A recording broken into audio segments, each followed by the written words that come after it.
મહીસાગર જિલ્લાના વીરપુરમાં રખડતા આખલાઓનો આતંક। મુખ્ય માર્ગ પર નંદીઓ આમને સામને બાખડતા અકસ્માતનો ભય। તાત્કાલિક કાર્યવાહી કરવાની લોક માંગ ઉઠી।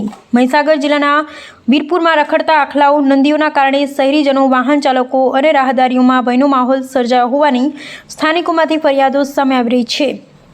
પ્રાપ્ત વિગતો અનુસાર વીરપુરમાં રિલાયન્સ પેટ્રોલ પંપથી વિરાજી સર્કલ સુધીના મુખ્ય માર્ગ પર રાત્રિના સમયે આશરે 15 થી 20 જેટલા નંદીઓ ખુલ્લેઆમ ફરી રહ્યા હોવાનું અને રસ્તા પર બેસી રહેતા તેમજ એકબીજા સાથે બાખડતા હોવાના દ્રશ્યો જોવા મળી રહ્યા છે, જેના કારણે ખાસ કરી રાત્રિના સમયે વાહન ચાલકો માટે અકસ્માતનું જોખમ વધી રહ્યું હોવાનું સ્થાનિકો જણાવી રહ્યા છે।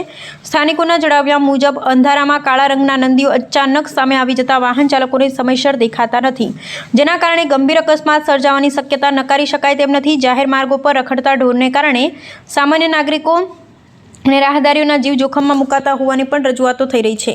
આ સમગ્ર મામલે વીરપુર ગ્રામ પંચાયતના વહીવટી તંત્ર સામે પણ અનેક સવાલો ઉઠી રહ્યા છે। સ્થાનિકોનો આક્ષેપ છે કે રખડતા ઢોરના માલિકો સામે યોગ્ય કાર્યવાહી કરવામાં વિલંબ થઈ રહ્યો છે।